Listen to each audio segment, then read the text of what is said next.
नमस्कार और the deep dive में आपका स्वागत है। नमस्कार। तो आज हमारे पास है ऑस्टिन क्लियोन की किताब शो योर वर्क। हाँ, और ये कमाल की किताब है। बिल्कुल। और ये उन लोगों के लिए एक तोहफा है जिन्हें अपने काम का ढिंडोरा पीटना मतलब सेल्फ प्रमोशन करना बिल्कुल पसंद नहीं है। एग्जैक्टली हम में से ज्यादातर लोग बस शांति से अपना काम करना चाहते हैं। हाँ, पर एक डर हमेशा रहता है कि अगर दुनिया को बताया नहीं तो उन्हें पता कैसे चलेगा। और ये डर मतलब आज के डिजिटल जमाने में तो और भी बढ़ गया है। पहले का सिस्टम बहुत अलग था। एक आर्टिस्ट या राइटर वो सालों तक एक कमरे में बंद रहता था और फिर बूम एक दिन अपनी मास्टरपीस दुनिया के सामने लाता था। एक पर्दा होता था जिसके पीछे सारा जादू होता था। हाँ। और हमें सिर्फ फाइनल प्रोडक्ट देखने को मिलता था। लेकिन अब वो पर्दा कह सकते हैं हट चुका है। बिल्कुल। आज लोग सिर्फ इसमें इंटरेस्टेड नहीं है कि आपने क्या बनाया, वो ये भी जानना चाहते हैं कि आपने उसे कैसे बनाया। हाँ, वो पूरी कहानी पूरी जर्नी का हिस्सा बनना चाहते हैं। तो आज हम इसी पर गहराई से बात करेंगे। क्लियोन के दिए 10 आइडियाज की मदद से ये समझेंगे कि अपने काम को दुनिया से कैसे जोड़ा जाए, उसे खोजने लायक कैसे बनाया जाए, और ये सब करते हुए अपने काम में और बेहतर कैसे हुआ जाए। ये एक तरह से काम करने का एक नया ऑपरेटिंग सिस्टम है। और इसकी शुरुआत होती है एक बहुत बड़े मेंटल ब्लॉक को तोड़ने से। पहला आइडिया, आपको जीनियस होने की जरूरत नहीं है। ये बहुत जरूरी बात है। हम सबने वो कहानियां सुनी है ना कि कोई लोन जीनियस था, अकेला जीनियस। हाँ, जिसे अचानक कोई दिव्य ज्ञान हुआ और उसने अकेले ही कुछ महान बना दिया। ये सोची बहुत डरावनी है। ये बहुत नुकसानदायक है, पता है, क्योंकि ये क्रिएटिविटी को कुछ चुनिंदा सुपर ह्यूमन लोगों की जागीर बना देती है। सही बात है। और हम जैसे आम लोगों को लगता है कि अरे हमारे आइडियाज में क्या ही दम होगा। ये हमें शुरू करने से पहले ही रोक देती है। तो फिर इसका तोड़ क्या है? इसका तोड़ है एक दूसरा आइडिया जो म्यूजिशियन ब्रायन एनो ने दिया था। वो जीनियस की जगह सीनियर्स में विश्वास करते हैं। सीनियर्स ये क्या है? सीनियर्स मतलब एक पूरा सीन, एक पूरा माहौल जहां बहुत से क्रिएटिव लोग एक साथ होते हैं, एक दूसरे को देखते हैं, आइडियाज पर बात करते हैं, एक दूसरे के काम से सीखते हैं और कभी कभी थोड़ी बहुत चोरी भी करते हैं। हाँ, और ये चीज अब भारत में भी बहुत दिख रही है। बिल्कुल। इंस्टाग्राम पे डिजाइनर्स के ग्रुप्स हो, यूट्यूब पे क्रिएटर्स हो, लोग अब बंद दरवाजों के पीछे काम नहीं कर रहे हैं, वो एक सीन का हिस्सा बन रहे हैं। और इंटरनेट ने तो कमाल ही कर दिया है। अब सीनियर्स के लिए एक ही शहर में होना भी जरूरी नहीं है। सही है। आप दुनिया के किसी भी कोने में बैठकर किसी भी क्रिएटिव ग्रुप का हिस्सा बन सकते हैं। और ऐसे माहौल में आप कितने इंटेलिजेंट हैं, उससे ज्यादा जरूरी ये हो जाता है कि आपका योगदान क्या है। मतलब अब बातचीत में क्या नया ला रहे हैं। एग्जैक्टली। इसी से जुड़ा एक और कमाल का आइडिया है, एक शौकिया या एमेच्योर होने की ताकत। हाँ। चार्ली चैपलिन ने कहा था, हम सब शौकिया ही हैं, हम कुछ और बनने के लिए ज्यादा समय तक जीवित नहीं रहते। पर शौकिया शब्द सुनते ही हमें लगता है कि ये कोई नौसिखिया है जिससे कुछ नहीं आता। जबकि एमेच्योर शब्द का असली मतलब है वो इंसान जो किसी काम को पैसे के लिए नहीं बल्कि प्यार के लिए करता है। हाँ, और क्योंकि शौकिया लोगों के पास खोने के लिए कोई बड़ी प्रतिष्ठा नहीं होती, वो खुलकर एक्सपेरिमेंट कर सकते हैं। वो जोखिम उठाने से नहीं डरते। लेकिन इसमें एक डर भी तो है कि अगर मैं खुद को शौकिया कहूंगी तो लोग मुझे सीरियसली नहीं लेंगे। ये डर जायज है, लेकिन इसका दूसरा पहलू देखिए।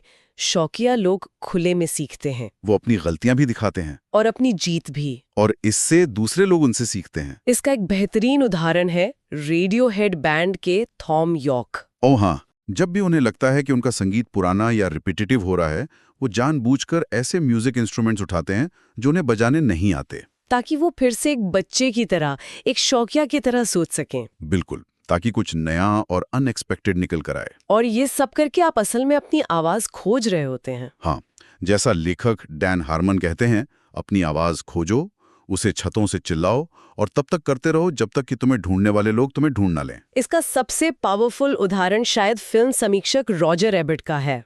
कैंसर की वजह से जब उन्होंने अपनी बोलने की आवाज खो दी तो उन्होंने ब्लॉगिंग शुरू की, और उस ब्लॉग के जरिए उन्होंने अपनी असली लिखने वाली आवाज पाई। वो अपने बचपन, अपनी बीमारी, फिल्मों, हर चीज पर लिखते थे। उनके लिए लिखना जीने मरने का सवाल बन गया था। और लोगों ने उस आवाज को सुना, वो उनसे जुड़े। ये सुनने में थोड़ा कठोर लग सकता है, पर आज की दुनिया का सच यही है ना? हाँ, अगर आपका काम ऑनलाइन नहीं है, ठीक है, तो उसका कोई वजह ही नहीं है। ठीक है, तो ये जीनियस ना बनने वाली सोच तो आजादी देती है, लेकिन फिर एक डर आता है। क्या? कि अगर मैं जीनियस नहीं हूं तो मेरा काम देखने लायक है भी या नहीं, मैं दुनिया को दिखाऊं क्या, रोज रोज क्या शेयर करूं। आपने बिल्कुल सही नब्ज पकड़ी है, और यहीं पर किताब का दूसरा सिद्धांत आता है। उत्पाद नहीं, प्रक्रिया के बारे में सोचें। प्रक्रिया मतलब प्रोसेस। हाँ, किसी भी काम के दो हिस्से होते हैं। एक है नाउन यानी फाइनल प्रोडक्ट, किताब, पेंटिंग या सॉफ्टवेयर। और दूसरा है वर्ब या क्रिया, यानी उस प्रोडक्ट को बनाने की पूरी प्रोसेस। और हमें हमेशा सिर्फ नाउन दिखाने की आदत डाली गई है। अपनी मेहनत, अपनी उलझने, अपनी फेलियर, ये सब छिपाने को कहा जाता है। जैसे कोई जादूगर अपनी ट्रिक नहीं बताता। हाँ। पर क्या सच में लोग अब सिर्फ जादू देखना चाहते हैं? मुझे नहीं लगता। अब दर्शक ये भी देखना चाहते हैं कि सॉसेज कैसे बनता है। एग्जैक्टली वो उस मेसी, मुश्किल लेकिन दिलचस्प प्रक्रिया का हिस्सा बनना चाहते हैं। तो इसका मतलब है कि हमें अपने काम का एक डॉक्यूमेंटेरियन बनना होगा, हर चीज को रिकॉर्ड करना होगा। शुरुआत में शायद थोड़ा ज्यादा काम लगे, लेकिन इसे एक बोझ की तरह मत देखिए। इसे अपने काम को बेहतर तरीके से देखने का एक जरिया समझिए। जैसे सबसे बड़ा उदाहरण है अंतरिक्ष यात्री क्रिस हेडफील्ड। जब वो इंटरनेशनल स्पेस स्टेशन पर थे तो उन्होंने ये नहीं दिखाया कि वो कितने बड़े वैज्ञानिक मिशन पर काम कर रहे हैं। उन्होंने दिखाया कि वो स्पेस में अपने नाखून कैसे काटते हैं, ब्रश कैसे करते हैं या गिटार कैसे बजाते हैं। और वो वीडियोस वायरल हो गए। हाँ, क्योंकि एक साधारण सी चीज एक असाधारण कॉन्टेक्स्ट में दिखाई गई थी। और इसके लिए आपको अंतरिक्ष यात्री होने की जरूरत नहीं है। बिल्कुल नहीं। भारत में एक ग्राफिक डिजाइनर हैं अश्विनी कुमार। ओ हाँ, मैंने उनका यूट्यूब चैनल देखा है। वो बहुत अच्छा काम कर रहे हैं। वो सिर्फ माइंडसेट पर ज्ञान नहीं देते, बल्कि वो सच में अपनी स्क्रीन रिकॉर्ड करके दिखाते हैं कि वो एक लोगो या पोस्टर कैसे बनाते हैं, कौन से टूल इस्तेमाल करते हैं, कहाँ अटकते हैं। हाँ। और इससे होता ये है कि लोग उनसे सीखते भी हैं और एक कनेक्शन भी महसूस करते हैं। उन्हें लगता है कि अरे ये भी हमारी तरह ही है। और इसका एक और फायदा है, जब आप अपनी प्रक्रिया को डॉक्यूमेंट करते हैं तो आपको अपने काम में पैटर्न्स दिखने लगते हैं। अच्छा। आपको समझ आता है कि आप कहाँ अच्छा कर रहे हैं और कहाँ सुधार की गुंजाइश है। ये खुद के लिए एक फीडबैक लूप बन जाता है। ठीक है, तो प्रोसेस को डॉक्यूमेंट करना है, पर इसे शेयर कैसे करें? रोज एक लंबा चौड़ा ब्लॉग पोस्ट तो नहीं लिख सकती। बिल्कुल नहीं। और यहीं तीसरा सिद्धांत आता है, हर दिन कुछ छोटा साझा करें। हम सब रातों रात सफलता की कहानियों से बहुत प्रभावित होते हैं, जो कि सबसे बड़ा झूठ है। हर रातों रात सफलता के पीछे कम से कम 10 साल की गुमनाम मेहनत होती है। सही कहा। इसलिए दशकों या महीनों के बारे में सोचना बंद कीजिए, सिर्फ दिन पर ध्यान दीजिए। एक दिन ही समय की वो इकाई है जिसे हम असल में कंट्रोल कर सकते हैं। तो आइडिया ये है कि रोज अपने काम का बस एक छोटा सा टुकड़ा शेयर कर दीजिए, एक डेली न्यूज़लेटर की तरह। अगर प्रोजेक्ट शुरू कर रही हूँ तो बताऊं कि प्रेरणा कहाँ से मिली। हाँ, अगर बीच में है तो काम की एक झलक दिखाइए। अगर काम खत्म हो गया है तो फाइनल प्रोडक्ट के साथ वो हिस्से भी दिखाइए जो फाइनल कट में जगह नहीं बना पाए। ये एक तरह से आपके काम की लाइव कमेंट्री है। ये किसी सीवी से ज्यादा पावरफुल है क्योंकि ये दिखाता है कि आप अभी क्या कर रहे हैं। लेकिन यहाँ एक सावधानी बरतनी जरूरी है। क्या शेयर करना है और क्या नहीं। हाँ, किताब इसके लिए एक सिंपल सा टेस्ट बताती है, so what test. So what? कुछ भी पोस्ट करने से पहले खुद से पूछिए, तो क्या ये किसी के लिए मददगार है? क्या ये मनोरंजक है? बिल्कुल। और इसी को मैनेज करने के लिए लेखक रॉबिन स्लोन ने एक बेहतरीन कॉन्सेप्ट दिया है, स्टॉक और फ्लो। स्टॉक और फ्लो? फ्लो है आपकी रोज की छोटी मोटी अपडेट्स, एक ट्वीट, एक इंस्टाग्राम स्टोरी। ये नदी के बहाव की तरह है जो लोगों को याद दिलाते हैं कि आप जिंदा हैं और काम कर रहे हैं। हाँ, और स्टॉक वो कंटेंट है जो टिकाऊ है, जो समय के साथ पुराना नहीं होता। जैसे एक डिटेल ब्लॉग पोस्ट, एक यूट्यूब ट्यूटोरियल, एक किताब या एक ऑनलाइन कोर्स। ये वो चीजें हैं जिन्हें लोग महीनों या सालों बाद भी गूगल पर खोजकर आपके पास आएंगे। ये आपकी विरासत है। और सबसे मजेदार बात यह है कि आपका फ्लो ही धीरे धीरे आपका स्टॉक बन जाता है। एग्जैक्टली। आप रोज छोटे छोटे आइडियाज शेयर करते हैं, लोगों का फीडबैक लेते हैं, और उन्हीं में से कोई आइडिया एक बड़े स्टॉक पीस में बदल जाता है। और स्टॉक और फ्लो को सहेजने के लिए सबसे जरूरी है आपका अपना एक ऑनलाइन घर। सोशल मीडिया प्लेटफॉर्म्स तो किराए के घर जैसे हैं। आज है, कल नहीं। किसी को माइस्पेस याद है? वही तो। वो कभी फेसबुक से भी बड़ा हुआ करता था। सही बात है। आपकी अपनी वेबसाइट, आपका अपना डोमेन नेम, वो आपकी अपनी जमीन है। उसे आपसे कोई नहीं छीन सकता। अपनी वेबसाइट को सिर्फ सेल्फ प्रमोशन की मशीन नहीं, बल्कि सेल्फ इन्वेंशन की मशीन समझना चाहिए। बिल्कुल। तो अब तक हमने बात की कि जीनियस नहीं बनना है, अपनी प्रोसेस शेयर करनी है और रोज थोड़ा थोड़ा शेयर करना है। लेकिन इसमें खतरा है। क्या? अगर हम सिर्फ अपने ही बारे में बात करते रहेंगे तो लोग बोर हो जाएंगे। सिर्फ मैं, मेरा, मुझे वाली बातें शायद ही किसी को पसंद आए। हाँ। और यहीं पर सिर्फ बनाने से ज्यादा बांटने का महत्व समझ आता है। चौथा आइडिया है, अपनी जिज्ञासाओं की अलमारी खोलें। Cabinet of curiosities. हाँ, 16वीं सदी में यूरोप में अमीर लोग अपने घरों में एक वंडर कैमरन बनाते थे। इसमें वो दुनिया भर से लाई अनोखी और दिलचस्प चीजें रखते थे। ये उनकी पर्सनैलिटी का, उनकी रुचियों का एक आईना होता था।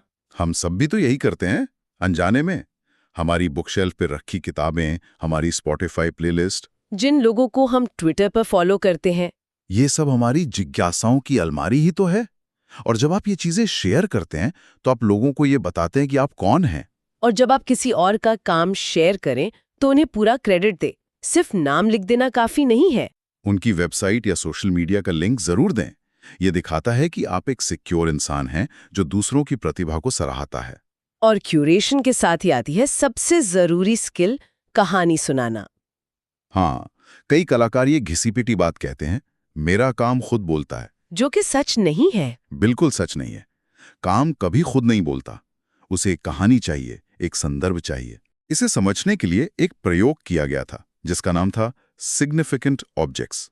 अच्छा। कुछ लेखकों ने कबाड़ की दुकानों से $1-2 की बेकार सी चीजें खरीदी। फिर उन्होंने हर चीज के लिए एक काल्पनिक इमोशनल कहानी लिखी। और फिर उन चीजों को उन कहानियों के साथ eBay पर बेच दिया। हाँ, और नतीजा हैरान करने वाला था। जो चीजें कुल मिलाकर $129 में खरीदी गई थी, वो लगभग $8,000 में बिकी। सोचिए, चीज वही थी, बस उसके साथ एक कहानी जुड़ गई थी। कहानी ने उस बेजान चीज में जान डाल दी। इसका मतलब है कि शब्द बहुत मायने रखते हैं। आप अपने काम के बारे में जो कहानी सुनाते हैं वो लोगों के देखने का नजरिया बदल देती है। और कहानी सुनाना कोई रॉकेट साइंस नहीं है। हर अच्छी कहानी का एक सिंपल सा स्ट्रक्चर होता है। एक शुरुआत, एक मध्य और एक अंत।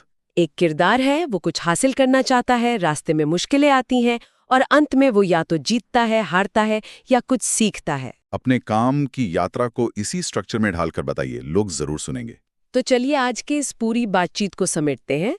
हमने सबसे पहले उस दबाव को हटाने की बात की कि हमें कोई जीनियस बनना है। इसकी जगह एक शौकिया की तरह, हमेशा सीखने वाले की तरह काम करना है। फिर हमने समझा कि फाइनल प्रोडक्ट का इंतजार करने के बजाय अपनी काम करने की प्रक्रिया को लोगों के साथ साझा करना कितना फायदेमंद हो सकता है। और ये काम रोज करना है, थोड़ा थोड़ा एक आदत बनानी है। अपने फ्लो से अपना स्टॉक तैयार करना है।